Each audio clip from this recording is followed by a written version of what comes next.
my great pleasure to welcome each of you to this really special event. It's the official launch of Barb Court's first book, and I say that, her first book, with many more to come. Good choice, A Soul Story. Tonight we're going to welcome Barb to commence the evening by answering all those questions that we're wanting to ask her, to get insight into her journey to becoming a self-published author. So please, a really warm welcome. You've had some champagne and wine. Please welcome Barb Cook to the stage.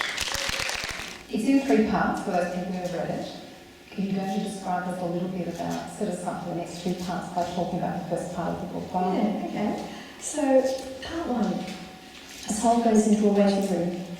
It sounds like the beginning of a joke, doesn't it?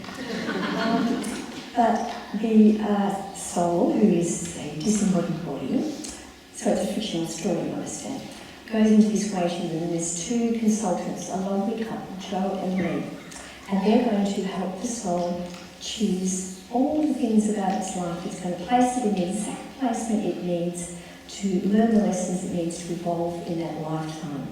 And this sort of became a metaphor for me, and part of the insights in the book are based on my life and parts on other lives I've seen or even imagined. And it seemed to me in my life that the experiences I go through always, they're perfect for me, good, bad or whatever. Oh gosh, I needed that exact thing at that time. It's almost like I chose it. So that's why the metaphor was imagining these people helping me choose where I'm going to end up. Now, you know, I don't really think there's people up there. No, I'm not sure about that. So the second part of the book is quite short, and it's about conception, gestation and birth. Sorry to disappoint you, there are no sex scenes in that bit. And it consists of a couple of poems and a page or 2 of sort of imaginings. I'm now going to perform a short interpretive dance based on the second section. I'm just kidding.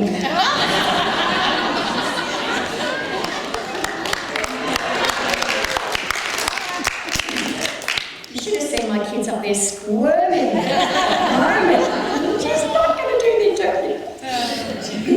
So we're up to part 3 now. Part 3 is written in a child's voice because the soul is now a very young girl. She doesn't have a name as such, and she's just called the little one. She goes into a magical corner shop. What follows is a long and heartwarming consultation with a mystical character called Mrs. Mills. She takes her through what her journey will be and also helps her choose protective behaviours that are going to get her safely through childhood. At the very end of the book, there's a chapter called The Gift. Let us give you a taste of part 3. We've been really busy, and now we're almost done. But here's something I say to all my little ones. Do you remember you as you were then? Yes.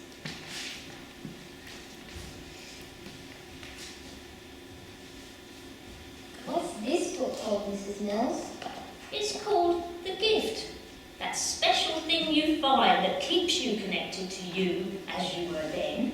Some people call it your passion.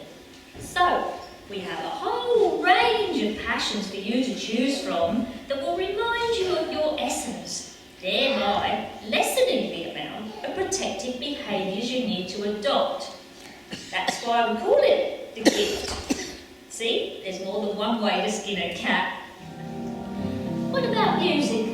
Daddy's father played the violin once, you know. Oh, yes? And Daddy can play the banjo mandolin and the spoons. Oh, but I don't want to learn music or anything. I'm going to be a dancer.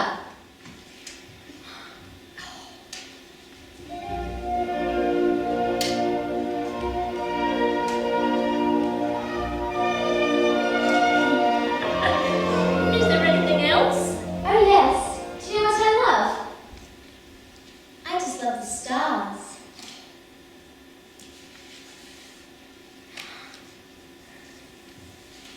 And summer nights, when it's too hot to sleep inside, We lie out on the front lawn in the dark under a mozzie net and look up at the stars for ages. Creativity alive and well, generations back. Vibrant life force, very little chance of depletion or smothering. Body connection enhanced through dance. Parental support for gifts, strong. It means so much to me that my family, friends and colleagues came along and supported me tonight, so thank you all.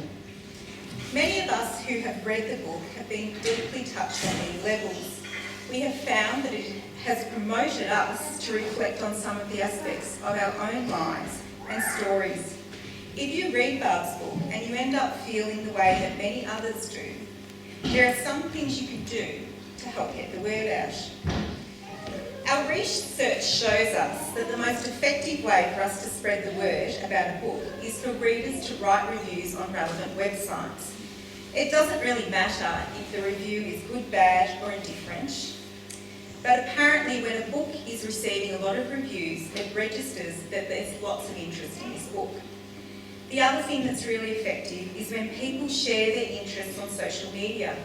To support this, Barb has set up her own website and she has 4 different social media platforms to make it easier for readers not only to find her book, but people who have enjoyed the book can continue following her journey. Barb has invited you all to stay for dinners and drinks, so I hope that you do stay and enjoy her special night with her. Congratulations, Barb.